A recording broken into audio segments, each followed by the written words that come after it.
I was an accidental child, so my parents beat and never loved me. I ran away. Now 8 years later, they want to reconnect. English is not my first language, and I'm sorry if there are any mistakes. So, I, 24F, have spent a good amount of time apart from my parents, and now they want to reconnect. For some background, I'm the last of 3 kids, the youngest. I have 2 older brothers, 34M and 36M.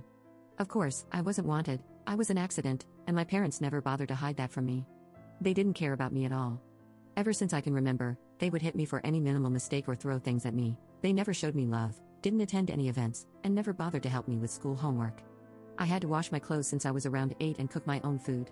At first, I would look at other families and wonder why mine wasn't like that. Until I realized that it was, but I just wasn't included. When I was 12, I realized I had to leave. I found my first job, working 3 hours a day delivering newspapers, and I began to save that money to buy the things I really needed. When I was 14, I found a better job, one at a small grocery store that paid more for 4 hours, but I didn't quit my newspaper job. I was busy pretty much all day. My friends were the only ones who knew about this. I didn't have love from my family, but I considered them my family. At this point, my parents stopped caring at all about me. I didn't even exchange glances with them, and I spent my time at friends' houses, my job, or in the basement. I managed to save up quite some money. I bought a few things I needed, like a used smartphone and a used laptop. I explained my plan to my friends, and well, when I was 16, they even gave me some money, and they told me to text or call them every day. I had to break up with my first boyfriend, I had to leave my friends behind. I still had a year left of high school, and I didn't have much money, but I still ran away. I admit, I stole some food from my parents' house, and I ended up in a small town in the cheapest apartment I could find. I got a job and tried to survive, but I knew I couldn't stay there for long. I was a minor, and people would start looking for me. A few months later, I ended up leaving that town too. I was 17 by that point, and I knew that once I turned 18, I'd be free forever from them. Same thing, I arrived in another town, got another job, and once I turned 18, I decided to finish high school.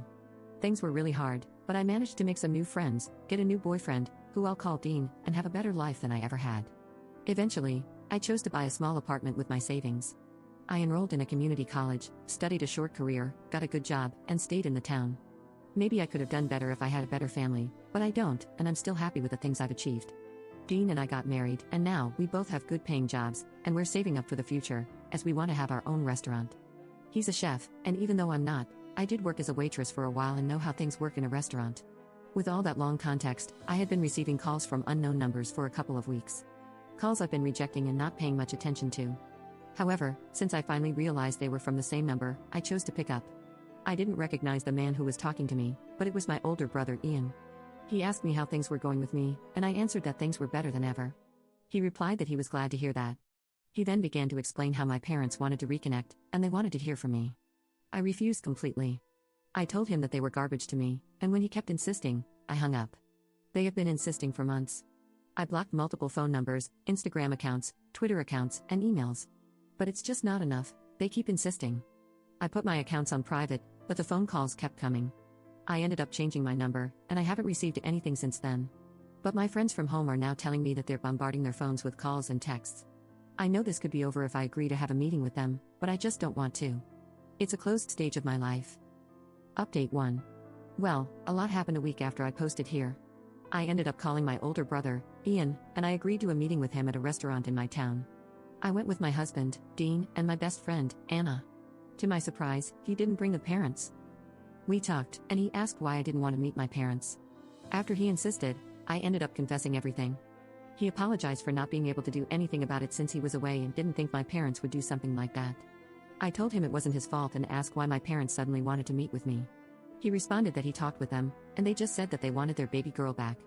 I don't remember a single time when they didn't call me something like a little brat, and they didn't understand why I didn't talk to them. I told him that that can't be true, and he ended up telling me he'd try to find out the real reason. Just a day later, Ian called and explained the real reason. After insisting, he managed to get the truth from them. They were in a hard spot financially, and they needed a lot of money. I don't know why, but they believed that I would give it to them. Ian told me he was really offended by this, and he said he would be cutting them off for good because now he's seeing who they really are. He asked me for us to keep in contact, and I agreed. I chose to unblock my parents to send them a voicemail. I basically laughed at them for believing that I would give them money. I told them how awful parents they were, and I sent them an ironic good luck with their debts and their lives. I advised them not to mess things up with the only kid they have left, and that they will probably grow old alone and everyone will find out how awful they are. I blocked them again, and all I know is that they listened to it, and they were really angry.